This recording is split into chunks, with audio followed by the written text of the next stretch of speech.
film dibuka dengan memperlihatkan seorang remaja wanita bernama Melinda, di mana saat itu juga ibunya terkejut melihat Melinda yang membuat bibirnya seolah-olah sedang terjahit. Dari sini, kita pun tahu bahwa sepanjang film berjalan Melinda tidak akan berbicara.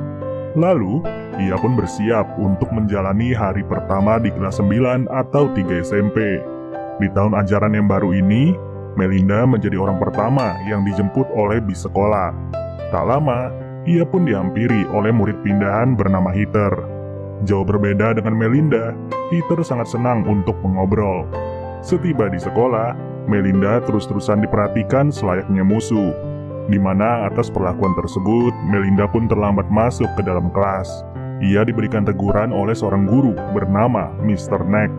Lalu, datanglah Melinda ke kelas pertamanya di tahun ini. Kebetulan kelas itu adalah kelas biologi dan ia akan sekelompok dengan seorang siswa bernama Dave. Kemudian waktu berlalu dan kali ini ia berada di kelas bahasa Inggris. Nah, di kelas inilah Melinda mempunyai mantan teman bernama Rachel, yang mana 1 tahun lalu Rachel sangat akrab dengan Melinda. Sampai suatu saat mereka mengadakan pesta beramai-ramai di kediamannya Rachel. Namun, secara tiba-tiba, Melinda malah menelpon 911, di mana ujungnya sebagian teman harus tertangkap akibat narkoboy. Dan sejak saat itulah, Melinda langsung dimusuhi oleh Rachel. Bahkan tak hanya Rachel, Melinda turut dibenci oleh satu sekolah. Ia pun diejek dengan suara babi yang dengan polosnya, Heather turut bersorak tanpa tahu maksudnya apa. Tanpa mengeluarkan kata sedikit pun, Melinda harus memulai lagi kelas berikutnya. Di sini, ia mendapatkan kelas seni serta diajarkan oleh seorang guru bernama Mr. Freeman. Mr. Freeman begitu antusias dengan seni sampai-sampai ia sengaja melubangi glove untuk ditempatkan beberapa kertas. Kertas-kertas itu pun harus diambil oleh setiap murid, di mana nantinya terdapat satu objek yang harus dikembangkan oleh satu murid. Dan setelah giliran Melinda pun merasa keberatan dengan objek yang ia dapat, karena ternyata Melinda mendapat objek pohon yang mana ia tak pandai untuk menggambar pohon. Saking tak pandainya, pohon yang digambar Melinda benar-benar sederhana selayaknya anak SD. Setelah itu, Melinda turut dicemooh oleh teman-teman sekolahnya. Rachel tampak senang luar biasa dan bahkan meremehkan gambar yang dibuat oleh Melinda. Ya, di fase inilah tak ada satupun orang yang tahu kenapa Melinda tetap menutup mulut. Mau itu orang tuanya sekalipun, ia hanya bisa diam tanpa alasan. Ketika hari berganti, Heather kembali berbicara panjang lebar. Sementara itu Melinda tak pernah menanggapi, yang mana ia hanya terdiam saja sembari bengong. Bahkan ketika mengikuti ekskul, Melinda tak pernah berbicara sedikit pun. Kemudian datanglah mereka ke kelas Mr. Neck. Mr. Neck mengajar di kelas sejarah, di mana ia begitu ketat dalam sesi pengajaran. Pada topik kali ini, ia membahas tentang imigrasi. Dan siapa sangka Mr. Neck begitu rasis sampai-sampai ia menyinggung para pendatang yang telah membuat anaknya tidak mendapat pekerjaan. Alhasil, dalam seketika dibukalah sesi debat bagi siapapun yang memiliki pendapat. Pertama, ia menunjuk Heather dan Heather berkata bahwa seharusnya hanya orang asli Amerika yang boleh bekerja di negara ini. Tapi setelah seorang siswa berkulit hitam berbicara, Mr. Neck malah menutup sesi debat. Sontak, Dave pun merasa tidak terima. Ia berkata bahwa semua ini bukanlah soal pendatang atau tidak. Menurut Dave, anaknya Mr. Neck memang pemalas serta tak layak untuk bekerja. Dan atas jawaban tersebut, Dave segera disuruh duduk atau ia akan diusir. Hanya saja, Dave lebih memilih pergi meninggalkan kelas tersebut. Selesai kelas, Melinda terus dipanggil oleh Mr. Neck. Tak tahu ia akan disuruh apa, tapi yang jelas Melinda sengaja bersembunyi di dalam sebuah gudang. Dan di gudang tersebut, Melinda pun sadar bahwa ruangan ini tidak terpakai sama sekali. Sepulang sekolah, Melinda terus berpikir untuk tidak berbicara sedikit pun. Ia penasaran apakah ada orang yang bertanya kenapa ia selalu menutup mulutnya. Tapi nyatanya, sampai sekarang ini semua orang tidak merasa penasaran sama sekali. Yang ujungnya, Melinda rutin menghabiskan waktu di dalam gudang sekolah tanpa pernah berinteraksi dengan siapapun. Seiring berjalannya waktu, Heather nampak memiliki teman baru. Nah, pada titik ini muncullah seorang siswa bernama Andi yang mana ia adalah kekasih dari Rahel. Selayaknya anak baru, keberadaan Melinda tak pernah dianggap sama sekali. Jadinya, untuk menikmati makan siang pun Melinda hanya bisa datang ke ruangan seni, di mana dengan senang hati Mr. Freeman mengizinkan Melinda untuk makan di ruangan itu. Tapi selain makan, Melinda turut disuruh untuk menggambar apa saja. Kalau dipikir-pikir, Mr. Freeman ini benar-benar peduli dengan setiap murid. Tapi sayang, pihak sekolah tidak pernah peduli dengan pelajaran seni. Mr. Freeman pun bercerita bahwa dana anggaran untuk kelas seni telah dipangkas 50%. Yang itu berarti pelajaran ini akan semakin terkucilkan dari pelajaran lain. Dan seiring waktu berjalan, Melinda turut menghabiskan waktu seorang diri. Tanpa berbicara sedikit pun, Melinda masih saja diganggu oleh orang-orang sekitar. Sedangkan saat berada di rumah, kedua orang tuanya benar-benar sibuk dengan pekerjaan masing-masing. Ibunya adalah seorang akuntan, sedangkan ayahnya adalah seorang pengacara. Di samping itu, kedua orang tuanya turut sadar bahwa sejak bermusuhan dengan Rahel, Melinda tak pernah berbicara sama sekali. Pada hari berikutnya, Melinda mulai diberikan beberapa potong tulang oleh Mr. Freeman. Ia diminta untuk fokus berimajinasi tentang objek yang ia dapat di awal pertemuan, yaitu pohon. Dan di sini, Melinda mulai mengandalkan beberapa barang yang tersedia. Sampai pada akhirnya, karyanya mulai dipuji oleh rekan Rahel yang bernama Ivy dan juga Mr. Freeman. Setelah kelas seni, Melinda diajak oleh Heather untuk mendukung teman-temannya. Yang mana pada titik ini, Melinda hanya bisa menerima tanpa bisa menolak sama sekali. Padahal selama duduk di kursi penonton, Melinda rutin mendapati ejekan dari beberapa murid. Ia diejek cepu karena telah menelpon polisi di pestanya Rahel. Di saat yang bersamaan, Rahel semakin dekat dengan Andy yang turut hobi untuk mengejek Melinda. Singkat waktu, minggu ujian telah tiba dan setiap mata pelajaran harus dihadapi oleh para murid. Yang mana semakin lama, Melinda semakin tak fokus untuk belajar. Berbanding terbalik dengan Rahel yang begitu aktif di dalam kelas. Dan ketika pelajaran seni kembali dimulai, Melinda pun tak sengaja melukai tangannya. Jelas, ketidakfokusan mulai menghantui pikiran Melinda. Yang lagi-lagi ketika akan membedah kodok di kelas biologi, Melinda harus pingsan dalam seketika. Singkat cerita, hari Natal telah tiba dan kali ini Melinda mendapat kado dari kedua orang tuanya. Ia pun diberikan perlengkapan gambar, yang sontak saja Melinda tak tahu apa yang akan ia lakukan dengan alat gambar itu. Lalu saat kembali ke sekolah, Melinda pun langsung mendapat kabar tak sedap dari Heather. Heather berkata bahwa ia tak bisa lagi menjadi rekan Melinda.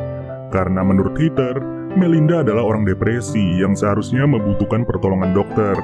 Ya, setelah ditinggal dengan begitu mudah, Melinda turut mendapat teguran dari kedua orang tuanya. Ia diberitahu bahwa nilai akhirnya di kelas Mr. Neck mendapat nilai D. Dari situlah, Melinda pun segera bergegas untuk meminta tugas tambahan sebagai bentuk perbaikan nilai. Yang mana Melinda disuruh membuat esai sebanyak 50 halaman tentang salah satu peristiwa bersejarah. Alhasil, Melinda memilih tema perjuangan perempuan yang dulunya diperlakukan seperti anjing. Dan setelah esainya terangkum, Melinda disuruh Mr. Neck untuk membacakan hasil esainya di depan kelas pada esok pagi. Atas perintah ini, Melinda yang tak pernah membuka mulut pun mulai bingung sendiri. Ia segera meminta bantuan kepada Dave untuk berbicara pada esok pagi. Yang hasilnya, Dave menerima ajakan itu dan segera membantu Melinda. Hanya saja, Mr. Neck merasa tak setuju atas cara tersebut. Yang hasilnya, nilai Melinda pun tak jadi diperbaiki dan ia harus dipanggil oleh petinggi sekolah. Kedua orang tuanya turut hadir pada pertemuan ini, di mana Melinda diminta untuk lebih aktif serta membuka mulut seperti murid lain. Aneh memang kenapa Melinda terus bersikap seperti ini. Padahal tahun lalu ia masih bersikap normal seperti remaja pada umumnya. Di samping itu, Rahel semakin asik dengan dunianya sendiri. Sedangkan Melinda hanya bisa merenung sembari menghabiskan waktu seorang diri. Dan sesekali, ia turut bersembunyi di dalam lemari baju tanpa diketahui apa alasannya. Hingga di suatu waktu, Melinda memutuskan untuk bolos dari sekolah. Ia memanfaatkan seluruh waktu di pagi itu demi bisa bercerita kepada siapa saja. Yang kebetulan, Melinda memilih untuk bercerita kepada seorang perawat. Tapi ia tak langsung berbicara kepada wanita itu. Melinda sengaja mengikutinya ke rumah sakit serta menyadari bahwa banyak sekali pasien yang terbaring di setiap ruangan. Atas apa yang ia lihat, Melinda sengaja memanfaatkan salah satu ruangan kosong untuk menyamar sebagai pasien. Hanya saja, usahanya itu tidaklah membuahkan hasil di mana tak ada satupun perawat yang bertanya mengenai keberadaannya. Pada esok hari, tiba-tiba saja Heather datang ke rumahnya Melinda. Heather berkata bahwa ia membutuhkan bantuan Melinda untuk menemaninya berbelanja. Karena ternyata Heather telah dijadikan babu oleh teman-temannya yang baru. Sekejap, dengan lantangnya, Melinda menolak ajakan itu. Untuk pertama kali, Melinda pun bersikap tegas di mana ia segera mengusir Heather. Mendengar Melinda yang mulai berani, sang ibu pun langsung tersenyum bangga secara diam-diam. Dan sejak pagi itu, Melinda jauh lebih aktif dari yang sebelumnya. Orang-orang pun bingung kenapa ia bisa selincah ini. Tak selesai sampai di situ, Melinda pun turut menghampiri Rahel seorang diri. Beruntung, moodnya Rahel sedang baik dan ia segera meladeni Melinda, di mana Melinda langsung meminjam sebuah kertas. Dan ternyata, Melinda ingin memberitahu bahwa ia telah diperkaos. Sekejap, Rahel kaget setengah mati. Atas pengakuan itulah cerita berbalik kepada pesta 1 tahun yang lalu. Ada alasan tersendiri kenapa Melinda menelpon 911.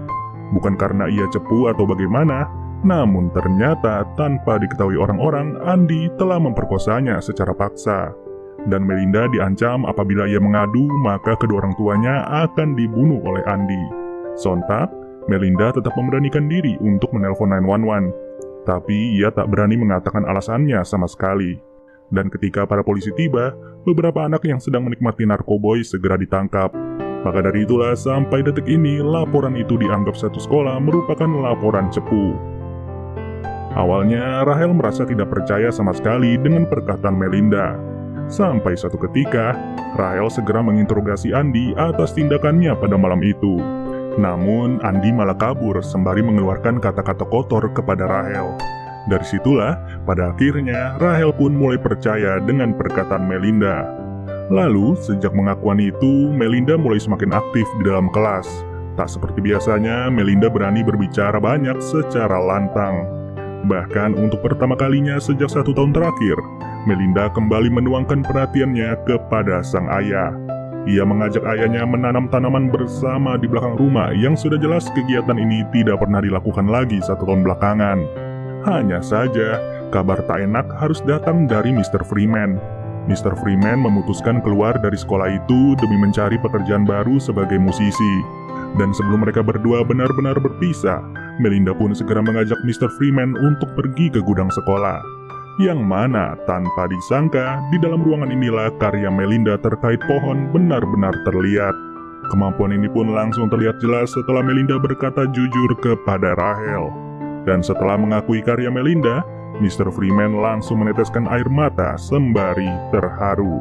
Singkat waktu, di ruangan yang sama, Melinda mulai dihampiri oleh Andi. Andi kembali mengancam Melinda serta menyerangnya seperti kejadian di malam itu. Tapi kali ini, Melinda berhasil menyiram cairan kimia ke mata Andi dan berujung Andi harus buta untuk sementara waktu. Di momen tersebut, sebagian siswi mulai sadar atas perbuatan Andi. Kabar atas tindakannya di malam itu pun sudah tersebar luas dan pria tersebut langsung dipukuli bersama-sama. Yang kebetulan, Mr. Neck turut menyadari peristiwa itu. Kini Melinda jauh merasa lebih lega. Ia mampu membuka mulutnya seperti biasa tanpa merasa terancam sama sekali. Di mana ujungnya, sang ibu pun turut diberitahu cerita yang sesungguhnya dan kedua orang tua Melinda akan memproses Andi melalui jalur hukum. Pada ending film, Andi pun telah berhasil dijebloskan ke penjara, sedangkan Melinda mulai menjalin hubungan baru bersama Dave. Ya, pada intinya, film ini mengajarkan kita untuk berani membuka mulut apabila telah terjadi sesuatu. Jangan sampai kasusnya kayak Melinda, udah semakin sakit baru kalian berani membuka mulut. Ya, siapa tahu di antara kalian yang menonton video ini masih ada yang belum berani untuk speak up. Dan semoga aja setelah kalian sadar, kalian bisa berani untuk berbicara atas segala perlakuan yang dilakukan oleh para pria kepada wanita.